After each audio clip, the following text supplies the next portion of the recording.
This is a tale of unrequited love between our nervous, lonely horse Boogey and two goats. Boogie's going to be staying here at Soul Farm this winter, so we wanted to find him a companion, and goats often make really good companions for horses. So we had a volunteer. Our first volunteer was Mr. Moo. Mr. Moo was very sweet. He was a bottle-fed baby, so he really was friendly with people. But he was a little nervous around Boogey, who you can tell is coming on awfully strong. Mr. Moo never really bonded with Boogey. Mr. Moo would kind of stalk me a little bit. I'd see him looking in the windows of the house. I would come home and he'd be curled up by the front door. He and Boogey never really made that connection. And so Mr. Moo, unfortunately, ended up going home. And Boogey was left still alone. So I had to keep looking for a goat for him, and I found a second goat that I thought might really fit. This goat wasn't necessarily so friendly with people. He was actually more skittish around people, and I thought he might be perfect. He won't like me, so maybe he'll bond with Boogey. This here is Marshmallow. Marshmallow was given to us by somebody who was happy to rehome him, maybe a little suspiciously too happy to rehome him. And this is him coming to Soul Farm for the first time. Marshmallow was very different. Marshmallow was not so friendly as Mr. Moo, and I thought again that once he gets the lay of the land, maybe he and Boogey will become fast friends.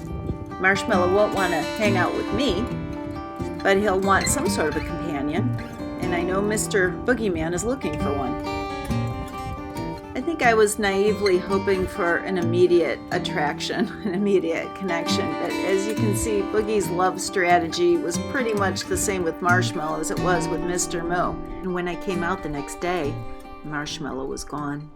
So it's been a few days since we saw Marshmallow. I did look for him and I did alert the neighbors, but as I'm walking through my yard, I saw a trail of poop that is similar to deer poop, but not quite the same. And I thought, Marshmallow's back. So I thought, where would I go if I was a goat that didn't want to be seen, but also wanted to get out of the cold? So I thought about our yoga barn, which has a few pieces of equipment in it right now, but we're going to go in and see what I saw. I think you can guess what I found.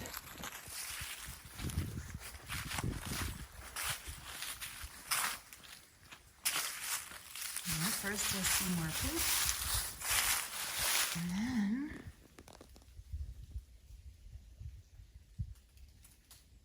then that's a not very happy looking goat.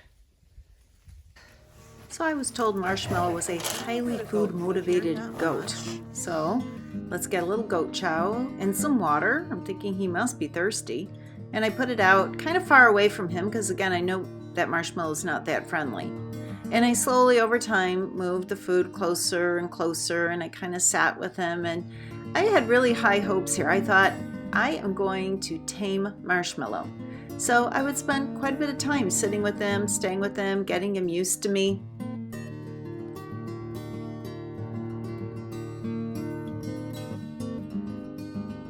And after about a day of spending time with him in the yoga barn, my friend and I managed to shoo Marshmallow across the yard and into this stall that Boogey is in quite a bit. Hello, Marshmallow. This way, I knew he was going to be warmer, more comfortable. The weather was turning. He had food and water in here, and he was off that cold concrete floor. There you are, happy in your new home.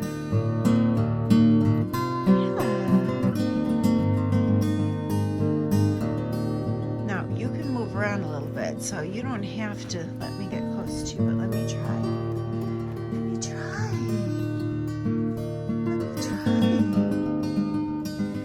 So while I wanted to get friendly with the goat, I knew that the real thing was Boogey. Boogey had to form a bond with this goat.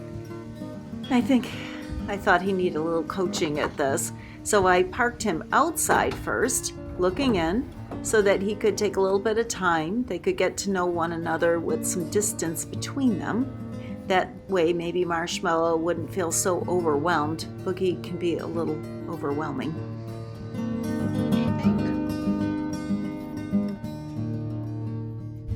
I did this a couple times till I felt pretty confident that everybody was calm.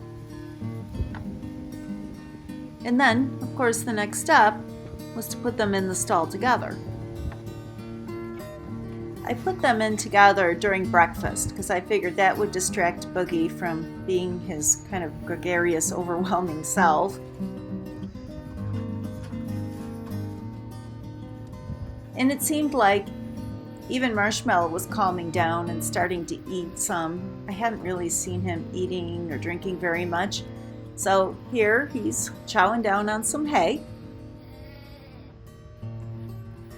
I got kind of optimistic about this. Everyone seemed to be sorting things out.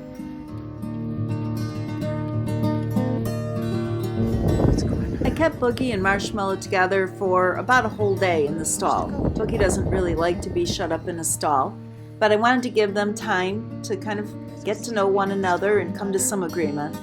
And at the end of the day, when I fed them and then I opened up the back door, everybody stayed together. And I thought, this is going to work. And the next morning, I woke up to the beginning of this text thread. My fencing really isn't good enough to keep a goat in when that goat really wants to get out. And my neighbor has goats across the road, so Marshmallow found his way to his own kind.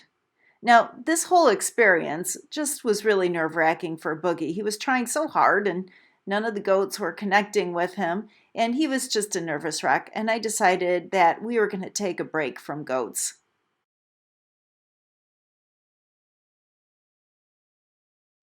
Maybe this winter is about Boogey and me bonding. So I'm spending some extra time with him. He's getting extra groomings, and we've gone for a couple of fall rides, and he really enjoys that, being up in the woods.